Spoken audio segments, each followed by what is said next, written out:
I'm starting off this video making some quickie rice and beans pilaf.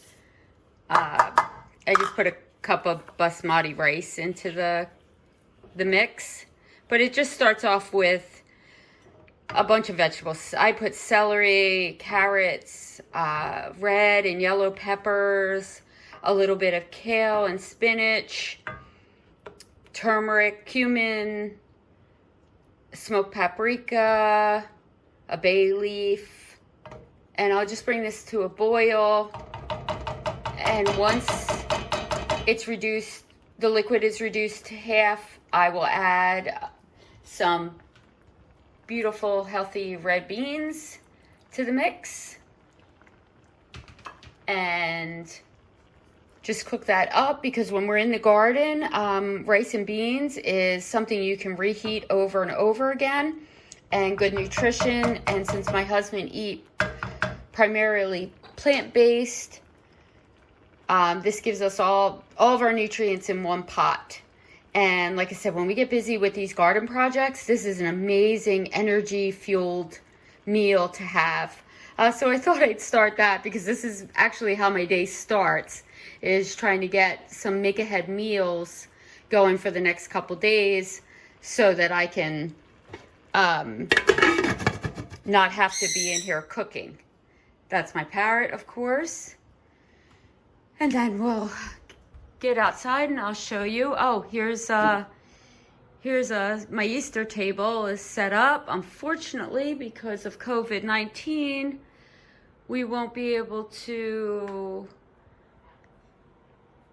have Easter dinner together as a family, but this is how I did my table this year, and I thought it turned out really cute. And I'm very sad that the only way they'll see it is in pictures, because my daughter has a brand new baby girl and she's only a month old, so we have to be extra careful with her. But these are some of my Easter decorations that I did get and made it very cheerful for my husband and I. Oh, there's the bunny picture. Okay, so that's that. And then we'll go outside after I put on my shoes, and I'll show you the side garden. All right, so we're out with the latest project. Ray is currently making up soil amendments with 1 part peat, 1 part garden soil, and a half part of compost. He's just getting that all good and mixed, and he's gonna mix it in around the plants as they're planted. So this is the newest project, and it's about over half done at this point. Sorry I didn't get anything on videotape, because this is a big undertaking and it takes a long time. So this is the main focal point of this bed, where we're going to turn that into a planter. Here comes Ray. Oh. Needs more compost. And basically what we decided this was going to be is an evergreen and hydrangea garden, and then there'll be some cottage plants that were already here, which we're keeping the daylilies, because basically you can't get rid of them.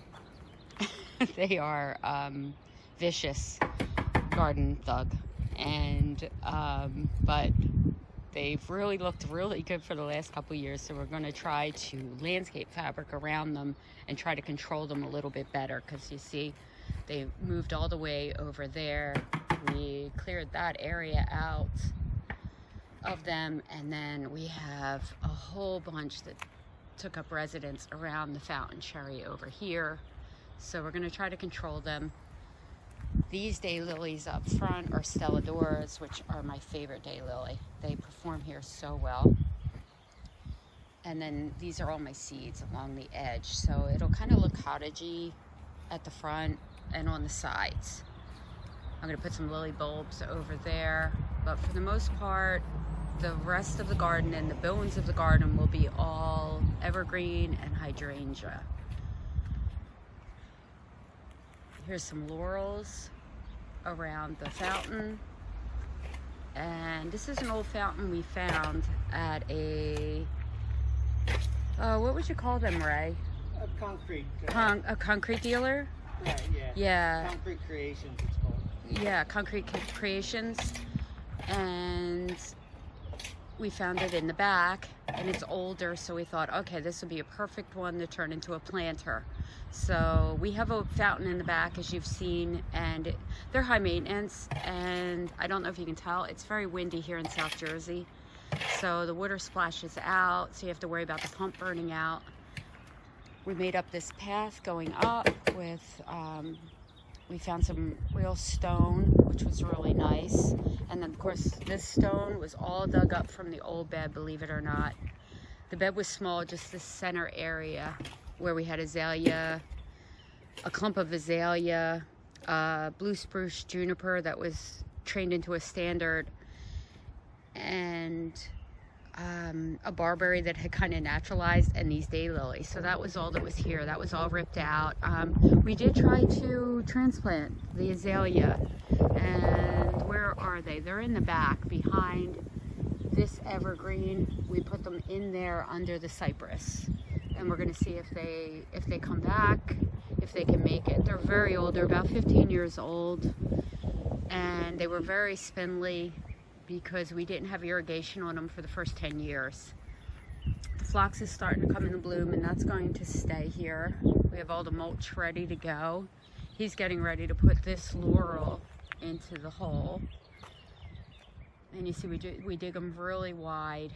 He'll take that soil he's making up now and he'll mix it in with the native soil. And then we'll put plant tone at the bottom of and on the sides of the hole.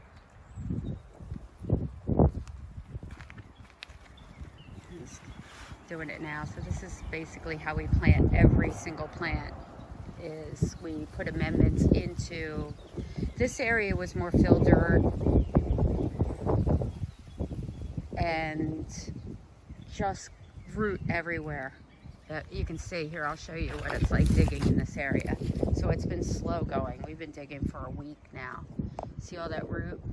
We have cypress, we have an oak, and then some of these roots are old, but we can't tell without digging into them to see if they're alive or not.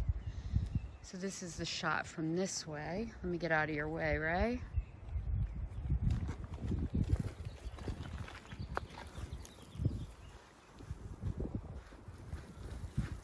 He's actually just trying to get in a couple of hours here. It's pretty terribly windy out actually today.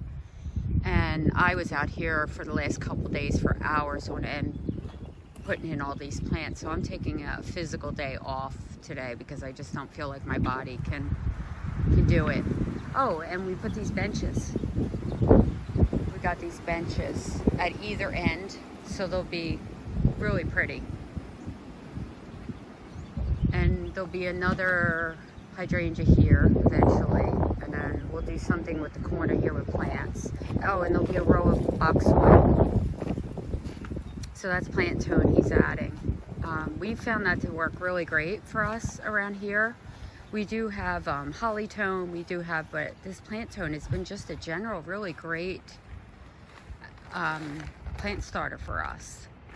So we've been using, sorry, accidentally, this is a new camera, so I accidentally cut it off abruptly at the other end. Sorry about that. So this is the other end of the garden. It's big, as you can see. It's a lot. I'm not sure if it's about 30 feet, maybe by 25, probably a little more than 25 feet. So it's really big. So we put boxwoods behind each bench and at the front of the fountain entryway. And as you see, the hydrangeas are proven winners. We're trying to collect them because we just are in love with them.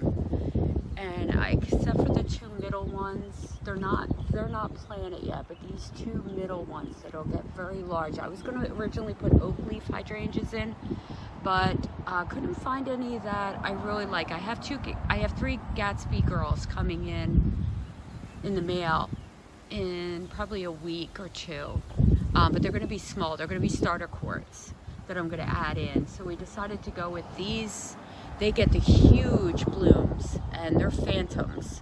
They're not proven winners. I'm not exactly sure who cultivated those, but they're called phantom. They get the big, huge white flowers that fade out to pink or red, I believe.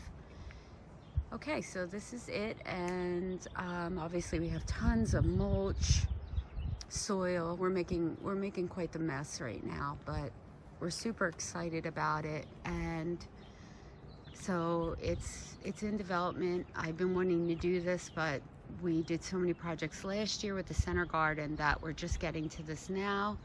So I look forward to showing you it when it's finished and it's in bloom, and then I'll go through all the plants we put in at that time. Okay, have a great day. Bye. Okay, just wanted to show you what the red beans and rice look like when they're finished. And so it's a very pretty dish. So I can't wait to dig in. Have a great day. Bye.